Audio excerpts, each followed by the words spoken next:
What is going on, my broskies? My name is Toadski, back again here to bring you guys yet another One Piece Treasure Cruise video, and of course we're back with another tier list video talking about raids or clash characters. So I've actually gone ahead and removed all of the Neo characters. Basically, wherever I put the normal character, typically the Neo version of the unit will be in a similar realm of where that other unit would be, just in case if you guys were wondering, okay? So yeah, raid characters are like the oldest, so some of the oldest events that we've ever had in the game. You know, these days raids aren't too common. You know, typically we have our treasure map, our Kizuna, and our arena, and that's typically all we really get per month. And then sometimes they'll sprinkle in a raid here and there. And in this video today, we're going to go through all of these characters, rank them in, you know, where I personally rank them in terms of, you know, whether they're going to be high priority characters you should try and get maxed out as soon as you possibly can, to characters that potentially you should just completely ignore. There are lots of characters to go through, so let's go ahead and jump into it. You know, this is going to be a really good video for those of you who don't know which characters you should be getting into, which ones you should be focusing in on. You know, the Recollection Archive is going to be a great resource to max some of these units if they're not available during the week. You know, Monday to Friday, I think Monday through Saturday actually, a lot of these raids will be available, so you should be able to get your hands on some of these units. But I guess without further ado, let's jump into it. Let's start things off with Mihawk, and he's basically never used. I mean, I wouldn't say it's not worth reading, because he's still a 30% health cut. There's plenty of other health cutters that are just better. Some of these older raids actually did get slightly buffed, and I think for the most part you should probably ignore them, because like rare recruits and other higher tier characters like arenas, coliseums, treasure maps, Kizunas, all pretty much just make all of these random units just irrelevant these days. So I would just say, like, for these characters, just do not bother with these characters. I mean, Garp is somewhat interesting, but probably not. Ivankov is an interesting one. I'm gonna put Ivankov in a niche use, because this unit is very good in Pirate Rumble, and that may be a reason why you want to go ahead and just get a copy of this unit and maybe like limit break it, rainbow out, and then you can use scrolls on the unit. That is something you could potentially do, but outside of Rumble, this unit is absolutely terrible. However, we've got Doflamingo here, who again is another niche use, but like, again, you don't really need him anymore. He does an orb change, and he does a 2x orb boost to all characters. Not very good. Blackbeard, just don't bother with him. I'd say Heracles is also a relatively interesting one. You know, guarantees you to get a Strength Dex Quick Sight into recovery slot, which is good for some certain units, of course. And I think with his update, he's now a Cerebral orb booster or a cerebral attack booster, so he's kind of interesting, but again, not a unit you're really going to see that much play with. No, this Usopp is bad. This Aokiji is basically never used. This NL has a niche use. I'd say that this NL, out of like some of the older raids, does see a little bit more play, because he is a quick attack booster, which is a little bit uncommon. This guy's a striker attack booster. There's plenty of other good striker attack boosters, but like there aren't like that many like accessible quick attack boosters, I would say. So NL potentially, but he's not really good.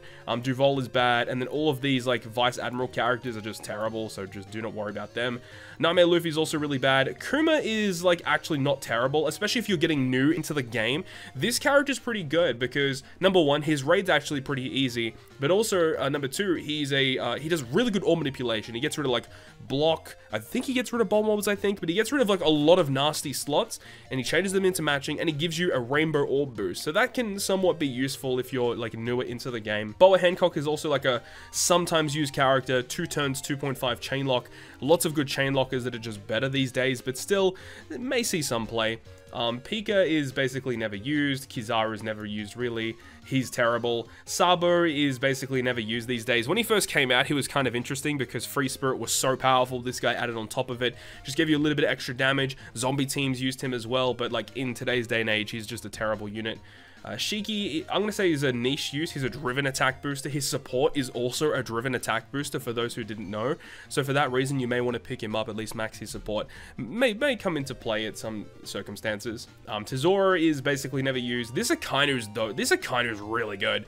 I'm going to almost say this Akainu is must max, right? Because what he does, full border strength slots and a 1.75 strength color affinity. Like, it's so good. I mean, he doesn't really give you a full border strength slots. He just says strength units get strength slots. That is really good. Now, the Neo version of this character is also just as good. He does the exact same thing, but it's for int instead. So if you get the opportunity to farm the Neo units whenever they're available, obviously you should probably do it. But I think, honestly, this Akainu is a must-max unit. I use him not super often, but he's good. And if you limit break him, he goes down to like a 12-turn cooldown. Like, that's really good for what he does. So I think Akainu is a really good unit to max, honestly. Magellan is basically never used. Frankie's never used. Bellamy is also pretty good. I'm going to put him in like a great unit tier.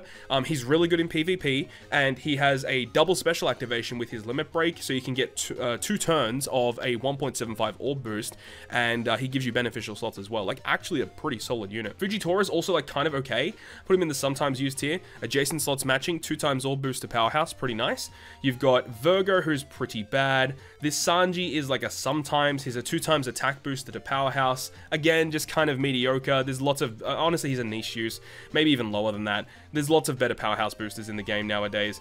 You've got Caesar Clown, who's like basically never used. Bato is interesting. I'm going to put him in the sometimes tier. He removes resilience, which there are not many free-to-play units that remove resilience outright. He's got healing, and he's got good damage reduction effects. More defensive style unit, but like pretty interesting. Rayleigh's pretty good. If you've got Legend Carrot and you use Legend Carrot, I would say like this guy is a really good unit to get maxed.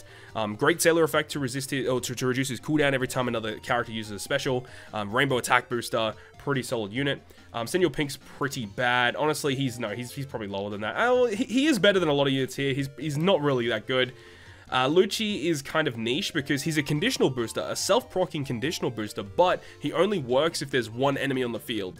And, you know, that enemy also has to not have an immunity or a delay immunity. So it's a little specific, but if you're able to get it, a self-proccing conditioner with one unit is very, very good.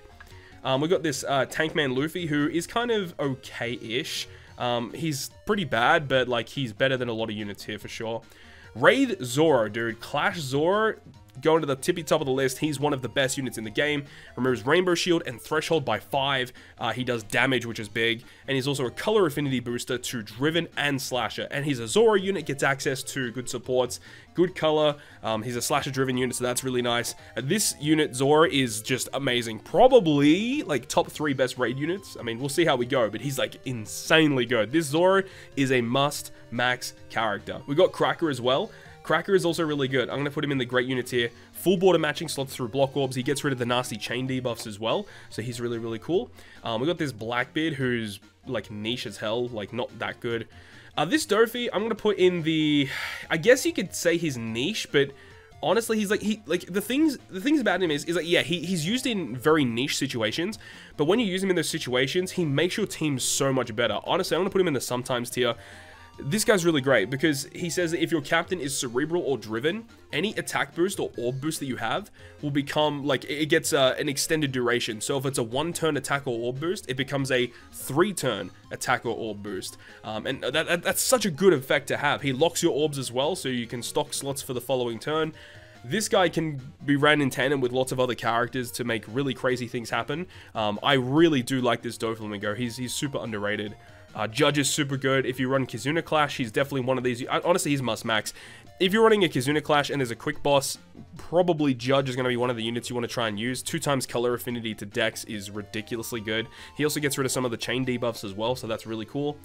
Arlong is pretty bad. He's probably niche. Ace is not bad, though. He's a powerhouse free spirit orb booster.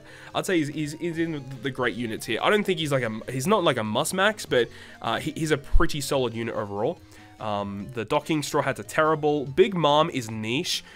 She's really good for speed farming, but the thing is she's only does like a really big hit of single target damage.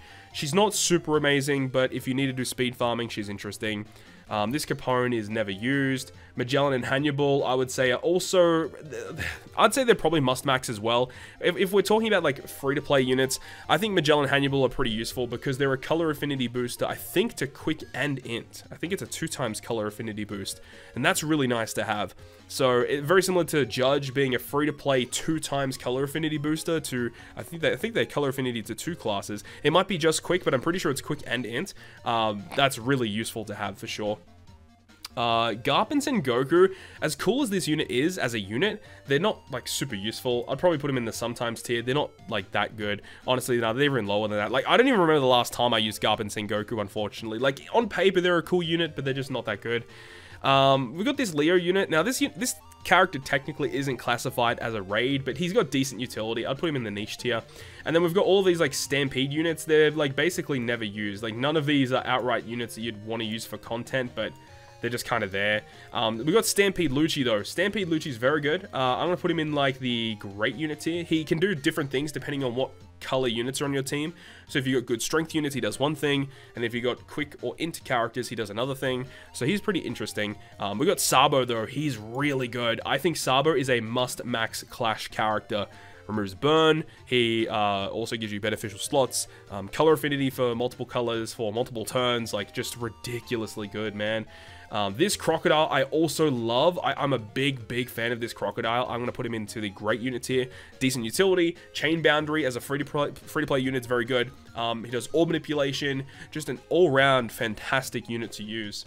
Zoroark is not technically classified as a Clash, but still really good. He's got nice utility. I'm going to put him in like the great unit tier. He like removes paralysis, and I can't remember the other debuff, but he removes paralysis for sure. He does defense reduction as well, which is good. I think he completely removes defense reduction, or defense up. Like he does 100% defense reduction, which is like super useful to have. You can partner it up with like conditional boost and stuff. So he's cool. He's cool. Clash Carrot is not bad. She's probably like a sometimes used character. You can use her in tandem with like other speed teams to try and like launch her special multiple times per turn or per quest to get utility for removing defensive effects, as well as getting an attack boost for characters, which is cool. Kirby Meppo, who honestly I haven't used that much, but I actually used him in the recent Garp challenge versus Hody Jones, and this guy's actually pretty good. I'm gonna leave him in like the sometimes tier because he has a little bit of utility, plus he's an attack booster to 2 colors. You know, not a terrible unit to get maxed out. We've got Mihawk and Shanks. Now, a lot of people like this unit. Honestly, I don't even remember the last time I used this unit. Like, this unit is just so annoying to use because you need to be below 50% to get the self-proc and conditional, and when they launch their special, like, it's not amazing utility that they grant either way. So I don't really understand why people rate this unit so highly. I just don't like this unit at all. I just don't think they're that good. Bonnie though, Bonnie is very good. Bonnie is definitely a must-max character, dude. Just having the ability to remove threshold. I think she removes like increased defense as well, and she gives you a full board of recovery slots as well. Like, she's really good. I think she's a free spirit fighter, so good class combination there. Bonnie is a really good unit for the Navy and the Hody Garp challenge as well, so if you guys are struggling with that, this is a really good unit to get maxed out for sure.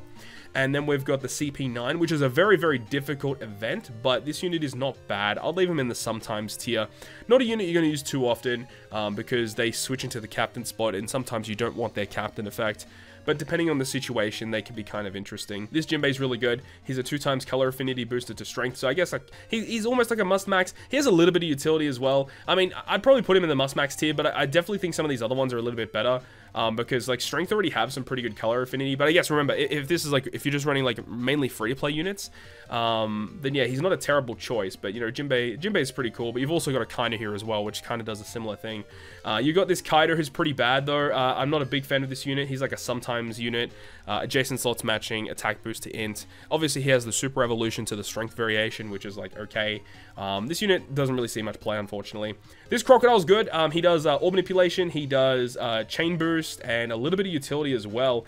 He's pretty close to must max, honestly, but still a really solid unit. Honestly, any units in these top 2 rows, you should definitely focus in and max these units as soon as you possibly can. They're so good. Sober Mask, unfortunately, is not very good. Just doesn't really see that much play. He's a chain booster on like turn 1, and if you hit a certain amount of perfects, he gives you a bigger chain boost on the following turn, which is like okay, but like typically if you're going to use a unit that gives you boost on the following turn, you probably want it to be an attack or an orb boost or something like that. But I guess, you know, you can kind of stack this with like clock buffs depending on the situation. Just not a really big fan of this Sober Mask unit. This guy's terrible, like, just no. This Brook is not bad. He's probably in like the sometimes tier. He can grant you self-procking conditional, I believe. Yeah, like a delayed conditional. He gets rid of special bind, though it's only by 3, which is a little bit of a shame. But he's a Brook unit, and he's not too bad, so I'll leave him there. And then we got Shinobu and Onami. Now, unfortunately, since maxing them, I actually haven't really used them that much. But on paper, they're a good unit, you know, granting color affinity and stuff. They're okay, but I feel like these other units at the top are probably going to see a little bit more play, a little bit more valuable to your account comparing to Nami and Shinobu. And the final unit is the brand new Clash Luffy Taro. Now, honestly, since he's been maxed out, I actually have been using him a lot. I think he's considered a great unit in my eyes. The fact that you can get An attack boost turn 1, orb boost in the following turn. He's got great utility. I think it's, what is it, special bind and burn? I know it's definitely burn and something else, but he's a great unit. And as I said, since I've maxed him, I actually have been using him a lot. Been really good in past treasure maps, good in a couple of other events and stuff. He's just a really solid unit all around. But that's pretty much it, guys. That's the rundown of all the current Clash units that we have on Global. And I do know that we should be receiving a brand new Clash relatively soon. I don't know if it's going to be announced by the time this video is out, but I believe Raid Marco should be arriving very soon. I don't remember off the top of my head what he does, but you know, if he's going to be a recently released raid unit, he's going to be at least in this tier, I feel.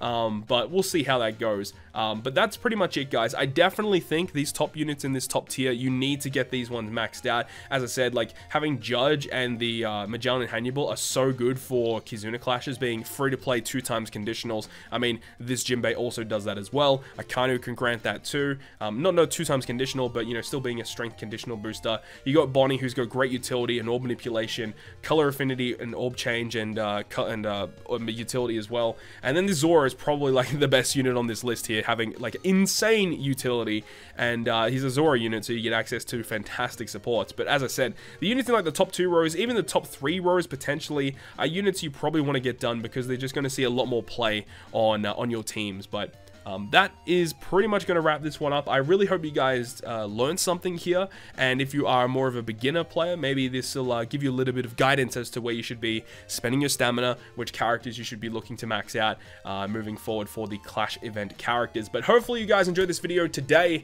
and if you guys did enjoy it, make sure you go ahead and leave a like, and if you want to stay up to date with all the content that I post, including more One Piece Treasure Cruise content, make sure to hit the subscribe button down below. But on that, guys, I'll see you guys within the next video.